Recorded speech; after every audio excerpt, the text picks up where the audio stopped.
안녕하세요. 네, 반갑습니다. 자매교회 들녘교인 이세우 목사 다시 한번 인사드립니다. 반갑습니다.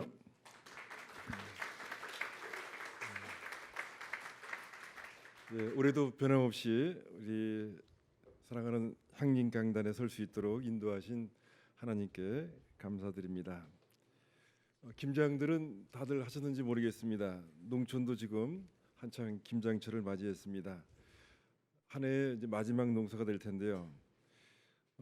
저희 동네에서 그나마 이제 농촌의 모습 여러 가지가 있지만 이제는 그 유일하게 남아 있는 모습이 이제 김장 한 담그는 모습.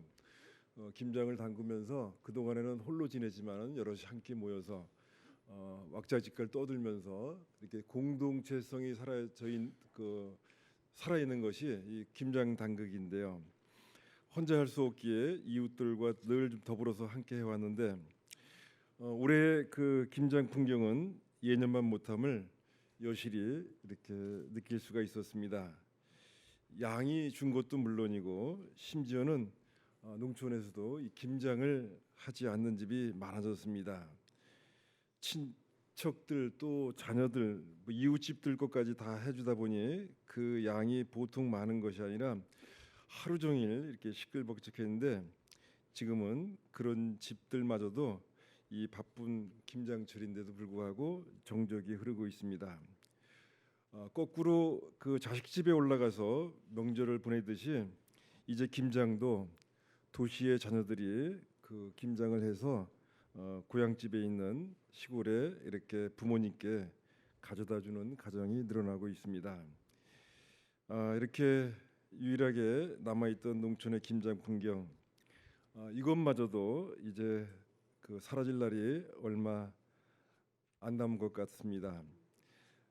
해마다 이맘때쯤이면 이 그 김장 김치에다가 들깨가루를 잔뜩 뿌려서 거기에 묻혀가지고 먹는 이 전라도 김장 김치가 있었는데 제가 이것 때문에 참 행복했었는데요. 앞으로는 좀 맛보기 어려울 것 같다는 생각에 잔뜩 이 김장철을 생각하게 되면 우울해집니다. 그렇게 이제 농촌 교회 또 농촌의 모습들은 조금씩 또 계속해서 변화를 하고 있는데요. 뭐 어르신들이 좀 자고 일어나면은 이렇게 변화가 좀 자꾸 생기는 그런 시기에 그래서 교회 식구들이 한편으로 또 계속 좀 줄어들고 있는 것도 틀림없는 사실이고요. 그런 가운데서 또 교회에 조금의 변화가 있는 것도 또 사실입니다. 언젠가 그 119 소방대원이 하는 이야기를 들은 적이 있습니다. 그 119 소방대원한테 어느 날 갑자기 연락이 와서 긴급 출동을 하게 되었습니다. 우리 집 자식이 지금 큰 위기를 좀 맞았다, 급하다. 그래서 출동을 좀 했는데 가서 보니 자식이 안 보여서 이게 웬일인가 했더니 거기 처음에 틀림없이 우리 민식이가 아파서 불렀다고 했는데 민식이 어딨냐 그랬더니 제가 민식이라고 해서 봤더니 강아지를 가리켰던 것이었습니다. 틀림없이 자기 자식이고 가족이라고 그 아주머니 이야기했다고 하는 얘기를 들었는데요. 저도 비슷한 일을 이렇게 겪은 적이 있습니다. 어떤 분이 전화가 왔어요. 산모가 아기가 지금 진통이 있어서 그 아기 날 때가 됐는데 목사님한테 기도를 좀 받고 싶다고. 당연히 그렇게 해야지 하고서 예배에 참석을 하셨더라고요. 그래서 이제 끝나고 나서 이제 기도를 하려고 봤더니 배는 이렇게 별로 안 부르신 것 같았는데 그게 웬일인가 했더니 그 차 안에 있다 그래서 밖에 나가서 봤더니 개 한 마리가 있는데 정말로 배가 잔뜩 불러 있더라고요. 그래서 순간 좀 당황스러웠습니다. 그럼 어떻게 합니까? 또 이렇게 진통이 와서 하니까. 그래서 거기 교인들이 쭉 둘러보는 가운데서 교회 마당에서 새끼가 좀 잘 태어날 수 있도록 돌봐달라고 저는 이렇게 그 축복 기도를 개에게 했죠. 저희들은 이제 고민이 지금 교인들은 자꾸 또 줄어가고 있는데 어떻게 해서 교회를 계속 유지하고 발전시킬 수 있는가. 그러면서 이제 생각해냈던 것이 이런 변화들이 쭉 농촌에도 있다 보니까 특별히 저희 교회에 올해 그 유기견이 5마리가 이렇게 그 들어와서 지금 살아가고 있습니다. 근데 어디서 뭐 갖고 가져온 것도 아니고요. 제가 누군가 놓고 갔기 때문에 어쩔 수 없이 이제 그 같이 키우게 됐고 자라게 되는데 5마리가 지금 같이 원래 있던 강아지 개랑 이렇게 지내다 보니까 완전히 뭐 개 교회가 개 동네가 된 것처럼 이렇게 지금 변하고 있습니다. 그러면서 우리 최근에도 이제 여러 변화들이 좀 뒤따르는데 우리 교회도 이 그 가축들과 동물들과 함께 드리는 교회, 예배를 함께 드리는 교회 이렇게 가야 되지 않을까 그런 생각을 하게 됐습니다. 그런데 이제 교인들을 잠깐 얘기해 봤더니 뭐 크게 저항감이 없이 교회 문을 열고서 뭐 예배 시간에 교회 강아지도 들어와서 같이 예배 드리는 거 큰 무리는 없을 거라 좀 생각이 돼서 그렇게 좀 선언을 할까 고민하는 가운데 여러 가지 또 문제들이 떠올랐습니다. 교회 안에까지 들어오는 건 좋은데 앞으로 세례식은 개에게 어떻게 할 건가? 성찬식을 하게 되면 개는 어떻게 또 성찬식에 참여를 시킬 건가? 한두 가지 고민이 뒤따르는 것이 아니었습니다. 그렇지만은 그 아마 또 이렇게 또 결국은 넘어가야 될 것 같기도 하고 또 이런 것들을 여러 그 신학자들의 또 손길을 통해서 함께 또 살아갈 수 있는 방법을 찾아야 되지 않을까 그런 생각을 이렇게 좀 하게 됩니다. 올해로 그 자매기는 24주년을 맞이했습니다. 양교회가 농촌을 살리고 지켜보겠다고 노력은 해왔지만은 농촌의 지금 모습은 조금도 이렇게 나아지지 않고 오히려 더욱더 4년 전에 살려보겠다고 했는데 지금 비교해 보니까 더 나빠진 것 같습니다. 그런 점에서 한쪽을 담당했던 저로서는 부끄럽기 짝이 없다는 생각과 함께 참 뒤돌아보면 무익한 종이었구나 하는 평가를 스스로 내리지 않을 수가 없습니다. 그런 가운데서도 늘 향림교회는 최선을 다해 주셨습니다. 꾸준히 저희들이 농사지은 농산물을 전량 다 소비해 주시고 계시고 또 기도와 사랑을 여전히 끊임없이 전해주고 계십니다.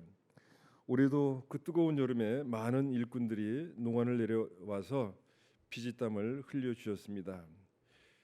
결코 여러 가지 가정들을 생각해 볼 때 쉽지 않은 일이었고 또 누구도 흉내낼 수 없는 그런 일이었지만은 무려 24년 동안이나 비가 오나 눈이 오나 한결같이 함께 해주셨습니다. 그것은 단순히 농촌을 살리자는 운동을 넘어서 성서적 가치를 실현하고자 하는 하나님 나라 운동인 생명의 밥상 운동이었습니다. 죽임의 문화인 더 많은 이윤과 소유를 추구하는 삶을 거부하고 예수님이 전해주신 나눔과 섬김, 희생에 남의 밥이 되어주는 그런 삶이셨습니다. 그럼에도 결과만 놓고 보면은 깨진 독에 물 붓기식이 아니었나 또는 실패한 자의 삶이 아니었는가 외형적인 모습을 볼 때 그런 그 느낌도 들어갑니다. 지금 농촌은 골든 타임도 지나 이제 호흡기를 떼면 바로 사라지는 희생 불가의 상태로 접어들었기 때문입니다. 빈집은 더욱더 늘어났고 그나마 초저녁 불이 켜져 있는 집도 대부분 홀로 사시는 분들의 집들입니다. 오늘 읽으신 본문 그 누가복음서의 말씀처럼 오늘날의 농촌의 모습을 통해서 결국 십자가에 달려 운명하시는 예수님의 모습을 떠올리게 됩니다. 올해는 특히 그 농민들은 안중에도 없는 그런 문재인 정부에게 촛불 정신을 계승하고 또 대선 공약을 지키라고 하면서 청와대 앞에서 농성을 했었는데요. 그때 우리 향림교회에서도 와서 지원 그 방문들과 함께 하치도 예배를 또 드려주시기도 했었는데 다행히 그 결과 그 받아들여 가지고 대통령과 면담도 하고 또 대통령 직속 농어촌 발전 특별위원회까지 구성하게 되었습니다. 또한 그 국민의 먹거리를 정부가 주도적으로 이끌고 또 책임지도록 그렇게 그 국가 푸드 플랜을 세우도록 그 촉구를 했는데 이 역시도 받아들여져서 지금 시행을 위한 준비를 해 나가고 있습니다. 하지만 걱정이 앞서는 것도 사실입니다. 그냥 모양만 그럴듯하고 하는 척만 하고 있지 않나 하는 인상을 지울 수가 없습니다. 이 GMO 문제만 해도 그렇습니다.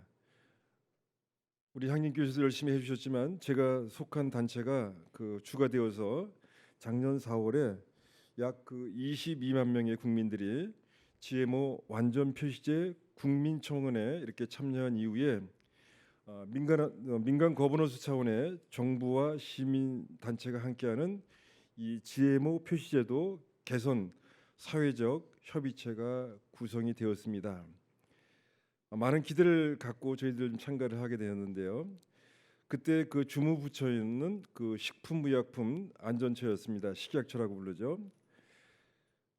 그런데 그 식약처의 무능력과 또 장난 아닌 장난으로 이 협의체는 제대로 그 좀 성과가 있는 그런 회의 한번 못 가지게 되었습니다. 그 회의체에 저희들만 참가한 것이 아니라 여러 가지 뭐 가공업체 등 식품과 관련된 여러 단체들을 또 대기업들 이런 데를 참가를 시켜서 같이 회의 테이블에 앉게 했습니다. 계속해서 이제 똑같은 발언권을 가지고 그분들도 이야기를 하게 되는데 시기상조다 뭐 등등 딴지 걸기 방해 공작으로만 일관하면서 단 이 표시제는 한 발짝도 그 나가지는 못했습니다. 그 하소연을 청와대 관계자들한테 했지만은 이 청와대는 계속해서 회피하고 또 외면하면서 딴 사람들 이야기인 것처럼만 이렇게 취급을 했습니다. 그런 가운데서 저희들은 더 이상 정부의 들러리만 설 수 없다는 그런 판단에 결국 협의체에서 나올 수밖에 없는 탈퇴할 수밖에 없었습니다. 잘 알다시피 이 GMO 완전 표시제는 이 생태적 다양성 그리고 건강한 식탁, 국민의 알거리를 충족하기 위한 우리 국민들의 최소한의 그 요구인데도 이마저도 받아들여지지 않고 있는 실정입니다.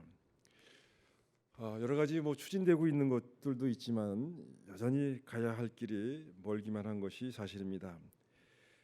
그런 가운데서 우리 농업이 그나마 그 지속 가능하려고 하면은 이제 무엇보다도 우리 농민들에게 월급처럼 기본소득을 이런 그 지급하자고 하는 운동들이 벌어지고 있고 또 그 제안을 정부 쪽에 이렇게 했는데 정부는 이것을 받아들이지 않고 있어서 어떻게든지 정부를 설득하고 또 압력을 가해야 되겠기에 이제 별도로 농민들이 나서서 이 농민 기본소득 실현을 위한 그런 운동을 전개하고 있습니다. 무엇보다도 이 운동이 성공하려고 한다면 그 몇몇 단체들만 해서는 안 되고 국민들의 그 여러와 같은 뜨거운 그런 지지가 즉 국민 공감대를 형성하는 것이 무엇보다도 중요하다고 해서 다음 달 이를 위한 그 전국 운동본부 발족식을 가질 계획입니다. 오늘 말씀은요 바로 이 농민들의 간절한 요구 사항인 이 농민 기본소득에 대해서 좀 말씀을 드리려고 합니다. 국가의 기간 산업인 농업은 한국이 그 선진국으로 진입하는데 가장 큰 공헌을 해왔음은 주지사실입니다. 논 팔고 소 팔아서 죽어라 농사지어 자식을 공부시켰고 그 자식들이 지금의 이 산업화를 이끌어 왔습니다. 산업화의 일꾼을 키우는데 농촌의 자본이 그대로 다 투여가 된 것이죠. 이뿐만이 아닙니다.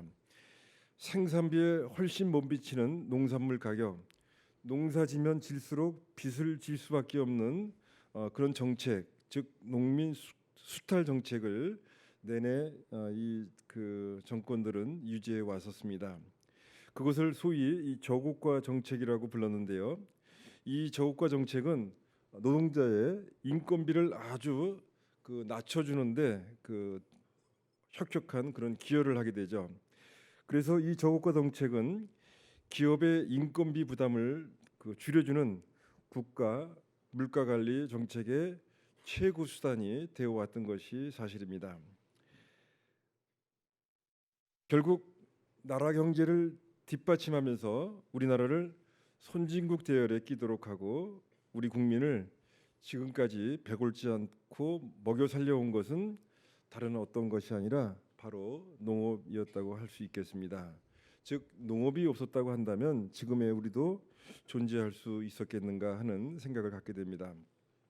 그럼에도 국민들은 이 농업에 수많은 정책을 다 투여하고 지원을 했지만은 다 실패하고 망했으니 더 이상 이제 미련을 갖지 말고 이제는 농업을 그 포기하자라고 하는 그런 생각들을 국민들이 많이 하고 있습니다. 그러면서 농민들이 게을러서 지금 농민들이 못 사는 거다. 그리고 농민들이 참 그 자기들 제대로 대처를 못해서 가난한 거다. 농사들은 제대로 안 짓고 맨날 모여서 놀기만 하고 노름만 하더라. 농민들이 지금 무식해가지고 머리를 쓸지 모르니까 이 변화되는 사회에서 적응도 못하고 이렇게 스스로 낙후된 거 아니냐. 진작 우리들처럼 농촌을 떠나서 그 도시에서 살았어야지 왜 멍청하게 계속 그 농촌에서 있었느냐. 이런 소리들을 계속해서 하시는 분들이 있는 것을 봅니다. 이런 소리들을 들으면 속에서 열불이 나는 것은 사실입니다만 사실은 다른 산업에 다 퍼줄 대로 퍼주고 농업은 그에 따라서 희생양이 되었을 뿐인데 좀 안다고 하는 전문가라고 하는 그런 사람들조차도 곳곳을 쑤시고 다니면서 농업은 더 이상 경쟁력이 없으니 포기하자고 하는 그런 소리들을 늘어놓기 일쑤입니다. 그러면서 농민들이 불쌍하니 지원은 좀 합시다. 복지 차원으로 이제 농민들을 이렇게 접근하는 사람들이 있습니다. 그 복지 차원의 지원책도 어떻게 되냐하면 죽을 때까지 구속으로 몰아넣고 죽지 않도록 숨구멍 하나 뚫어놓자 하는 그런 식입니다. 그렇게 해서 지원금 나오면 그 돈이 농민들에게 전달이 됩니까? 전혀 그것도 아니올시다입니다. 지금까지 농촌에 해당된 수많은 지원책들은요, 농민들에게 직접 지불되는 것이 아니었습니다. 새로운 정권이 들어설 때마다 뭐 지금도 생생하게 기억되는데 김영삼 그 대통령 농촌을 살리겠습니다 하고 지키겠습니다 하면서 몇 조를 투여하겠다 뭐 이런 얘기를 해갖고 대서특필한 적이 있었습니다. 엄청난 예산을 투여한다고 하는 말들을 누구든지 다 해왔습니다. 우리나라에서 빠른 산업화가 대기업에 온갖 그 혜택을 주면서 재벌들만 키워낸 것처럼 농촌에서는 그렇게 지원책들이 규모화, 시설화라고 하는 이름으로 수많은 그런 지원책들은 경쟁과 효율 그리고 성장만을 쫓아서 한쪽으로 그 모든 돈들은 쏠리면서 농촌도 대농이라고 부르는 그런 기업농과 소농인 빈곤농을 만들어내는 그런 역할을 하게 되었습니다. 그래서 농촌도 보면은 뭐 텔레비에 내 고향 뭐 이런데 이렇게 가끔 보시면은 잘 사는 농민들 나와서 참 걱정 없다 이런 생각들을 국민들이 할 수 있을 텐데 소수에 불과하고 그림의 떡처럼 보이게 됩니다. 그리고 그 모든 그 내용들을 보면은 정말 대기업들이 그 뒤에 있음을 보게 됩니다. 점점 그 농촌에서도 이 사회에 일어나고 있는 빈부격차 이루 말할 수 없을 정도로 농민들의 사이에서도 이렇게 생겨나고 있습니다. 이미 생겼죠. 국가가 나서 지원을 한다고 하지만 농업과 농민의 희생은 멈춰지지 않았고 오히려 사회로부터 철저히 소외가 되는 현상이 발생되었습니다. 지원책은 끊임없이 쏟아져 나왔지만은 그것은 농민에게 또는 농가에게 직접 지불되는 것이 아니고 대부분이 기반 시설 확충 등 자재와 시설 등을 지원해 왔던 것으로, 즉 그 업자들만 이렇게 배불리는 결과를 가져오게 됩니다. 그 결과 지금 농촌은 어떻습니까? 농업은 농사를 짓겠다고 하는 후계농들이 더 이상 배출되지 않고 있고, 또 농촌은 과소화를 넘어서 소멸 위기의 상황으로 치닫고 있습니다. 국민의 먹거리는 수입 농산물의 가임 공급으로 안정성을 담보할 수 없는 상황이 되었고 지속적으로 계속 위협받고 있는 실정입니다. 지금 농업과 농촌 그리고 국민 먹거리는 절명의 위기 상황이자 극적인 반전을 이룰 이런 그 시기를 이제 맞이하고 있습니다. 지금 이 반전을 이루지 않으면은 영원히 기회를 갖기 쉽지 않겠다. 어쩌면 지금은 마지막 기회일 수도 있습니다. 그래서 전체 국민들이 함께 나서자 시민사회단체들과 먹거리 진영들은 농민 기본소득을 외치게 되었습니다. 농민 기본소득은 무너져가는 농촌의 농민들에게 시시각각 먹거리 안전을 위협받는 그런 국민들에게 한 가닥 희망이 될 것이 분명합니다. 농민 기본소득은 현재의 그 농업 농촌 문제를 해결할 수 있는 비상 처방이라고 생각이 됩니다. 왜 농민들에게 그 기본소득을 제공해야 할까요? 50년 이상 도시와 우리나라 경제 발전의 미끄럼이 되어온 이 농민과 농촌에 대한 이제 보상이 이루어질 때가 되었습니다. 농민의 먹을거리를 생산하는 식량 주권의 보루인 이 농업과 농촌이 소멸될 위기라고 하는 절박함이 이 기본소득을 제공해야 하는 이유가 됩니다. 전 국토의 인구 구성이 수도권과 그리고 경부 축에 70%가 몰려 있는 심각한 지금 국가적 불균형을 초래하고 있습니다. 농민 기본소득을 제공함으로써 농촌에 사람이 유입되고 또 지역 공동체가 복원될 가능성이 높기 때문에 그렇습니다. 안정적인 소득 지원은 이 대규모보다는 가족농 중심의 다기능 농업으로 그리고 화학 농업에서 자연 친화적인 농업으로 전환을 통해서 국민 먹거리 안전성을 획기적으로 높여 나갈 수 있다고 이렇게 그 판단이 되기 때문에 이 운동을 전개하고 있습니다. 왜 오늘 강조해서 이 농민 기본소득을 그리고 길게 말씀을 드리는 거냐 하면요. 그래서 조금만 더 말씀을 좀 드리도록 하겠습니다. 뭐 다른 이유가 없습니다. 너무 중요하다고 여겨져서 그렇습니다.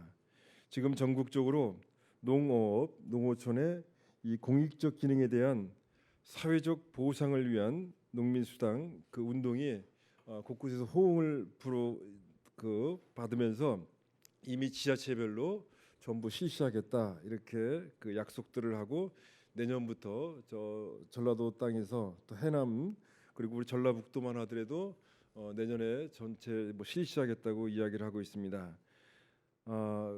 그 농어민 스스로 공익적 기여에 대한 권리를 찾아가는 농민 주권 선언이자 이 사람 중심 그런 농정으로 대전환을 이끌어가고자 하는 것인데요.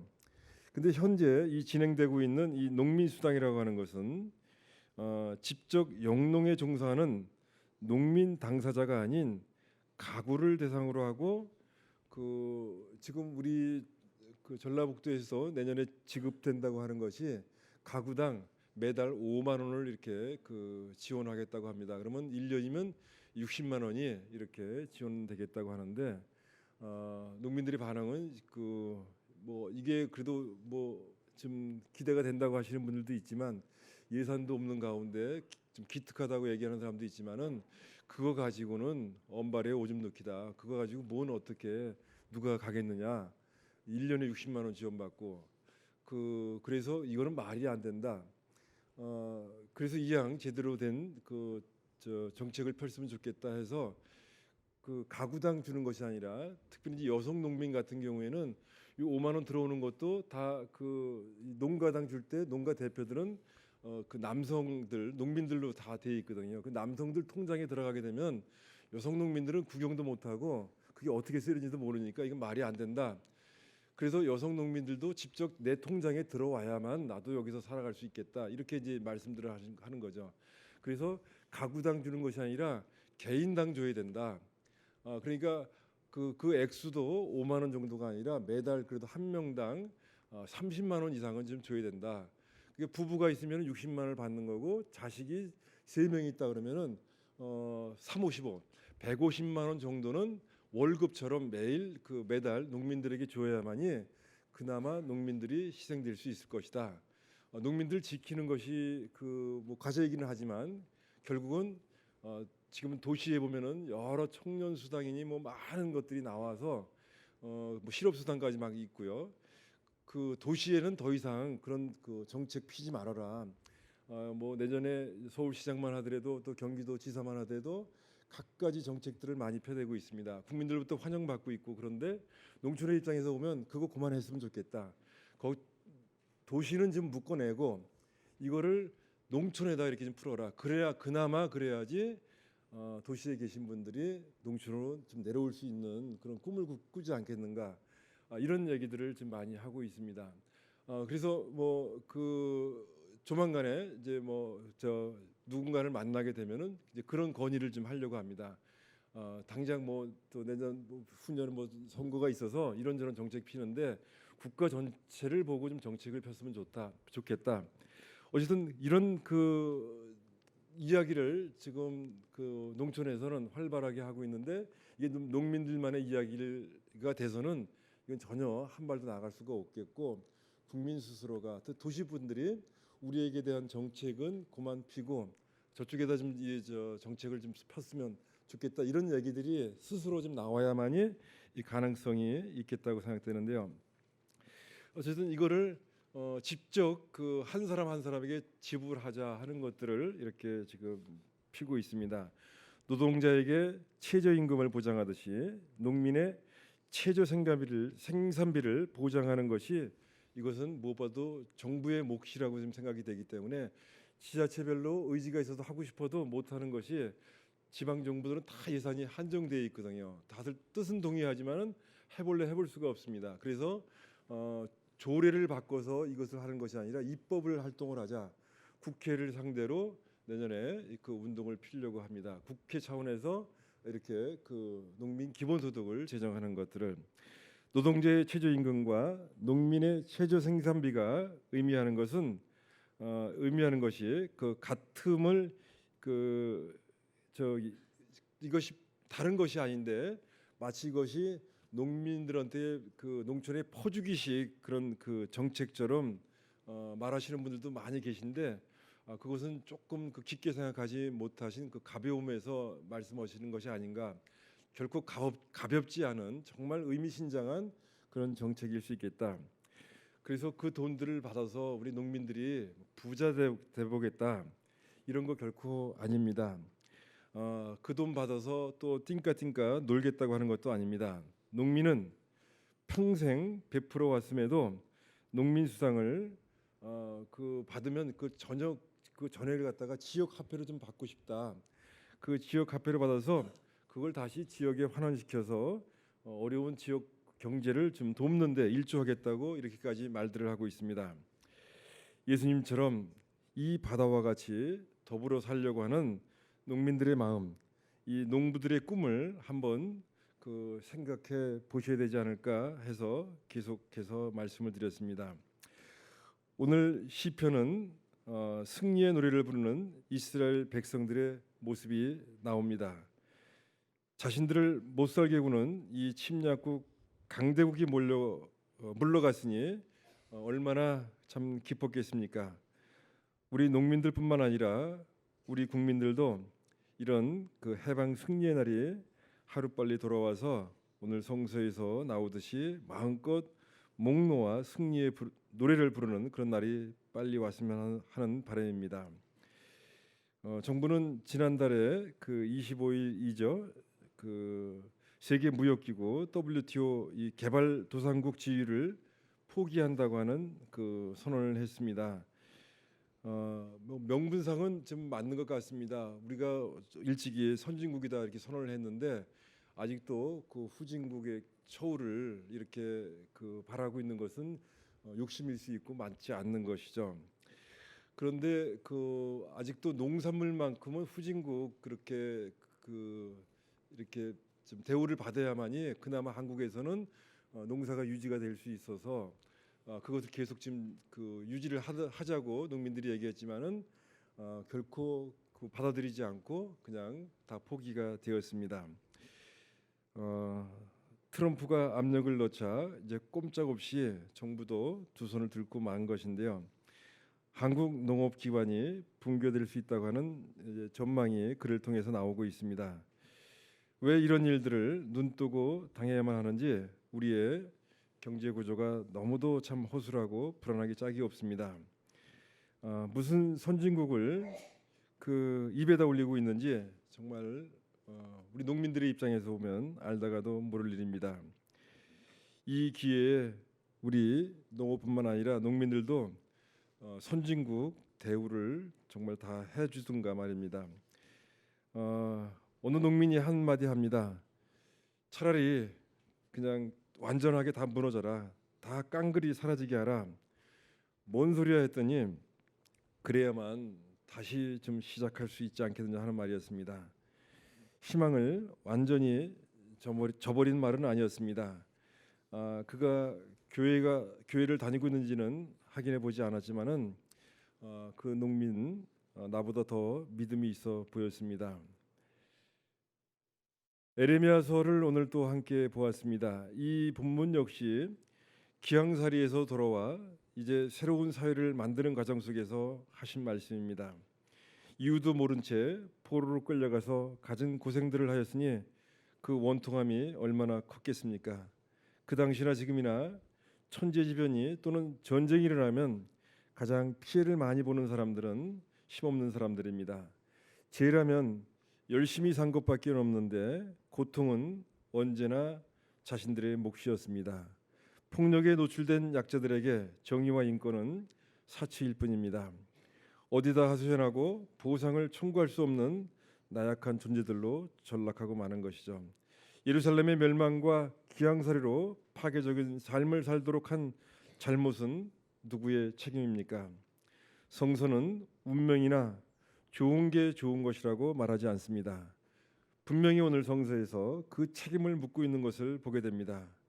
주요 책임이 그 왕들의 정책에 권력자들에게 있다고 분명히 말하고 있습니다. 농업에 대한 잘못된 정책, 이제껏 단 한 번도 그 누구도 책임을 진 적이 없습니다. 아무도 책임지지 않는 정책, 악순환은 되풀이될 수밖에 없습니다. 대림절을 앞두고 있습니다. 그분께서 오셔서 농촌과 이 사회의 정의와 인권이 회복되기를 기다리게 됩니다. 골로새서 1장 11절과 20절의 말씀 통해서 바울은 우리 인간의 욕망을 부추겼던 종교, 끊임없이 부자가 되라고 가르쳐왔던 그 종교, 기독교 공동체의 모습에서 차마 눈뜨고 볼 수 없는 그런 광경을 전해 듣고서 옥중에서 편지를 쓰게 됩니다. 꼭 종교적인 기독교적인 입장에서만 세상의 뒤틀린 모습과 인간의 잘못된 삶의 형태를 발견한 것은 아니었습니다. 상식과 기본선에서 바라봐도 그것은 정상적인 삶의 모습이 아니었습니다. 이게 세상이냐, 이게 인간이냐, 이게 교회냐 하는 탄식에서 그의 울분을 이제 찬찬히 적어내고 있습니다. 거짓과 참이 뒤바뀌고 불의가 정의를 이겨먹는 세상 구조로 억울한 희생자들이 거리에 넘쳐납니다. 그 어디에서도 희망과 대안은 찾을 길이 없고 불안과 공포만이 가득합니다. 바울은 우리가 희망이요 대안이니 조금 더 신발끈을 조여매고 참고 견뎌주기를 주님의 이름을 빌어서 부탁을 하고 있습니다. 우리는 오늘 골로새서 1장 16절 말씀을 핵심 구절로 잡고 함께 낭독했습니다. 골로새서의 중심 말씀뿐만 아니라 성서 전체를 아우르는 핵심적인 구절이라고도 할 수 있을 것입니다. 그제 발표된 지소미아가 많은 것들을 이제 생각들 하셨으리라고 생각됩니다. 우리 향림교회 교우들은 저보다도 더 이 지소미아 본질에 대해서 그리고 그 영향에 대해서 그 의미에 대해서 더 잘 알고 계시라고 생각이 됩니다. 힘의 관계 참 쓸쓸하게 그지없고 할 말을 잃고 맙니다. 세상은 이익 추구에만 전념합니다. 여전히 분합발이 세계를 지배합니다. 교회는 녹색 신앙이 아니라 적색 신앙으로 물들어 있습니다. 교회가 세상을 향해서 할 말이 없습니다. 오늘 성서의 가르침을 우리가 받습니다. 시대의 징조를 읽으라고 말씀하십니다. 지구의 미래마저도 걱정하는 시대에 우리는 살아가고 있습니다. 우리에게 지금 당장 행동할 것을 요구하고 있습니다. 향린의 사랑에 늘 감사드리고 있습니다. 존경과 감사의 마음을 또한 잊지 않고 있습니다. 향린이 굳건하게 서 계셔야 저희가 농촌 선교와 그리고 농촌교회 그리고 저도 계속적인 그런 꿈과 그리고 미력 하나마 활동도 계속할 수가 있습니다. 향린이 늘 향린답고 또 영원하기를 기도하고 있습니다. 예수만이 십자가에 달린 것이 아니라 하나밖에 없는 지구가 그렇듯이 농촌도 지금 십자가에 달려 있습니다. 하늘과 땅, 농촌은 하나님을 통해서 창조가 되었습니다. 우리들도 하나님을 위해서 창조되었습니다. 농부는 농업의 가치를 되찾는 생명의 세상을 꿈꿉니다. 그 꿈이 우리 모두를 통해서 이루어지기를 바랍니다. 다 함께 침묵하시겠습니다.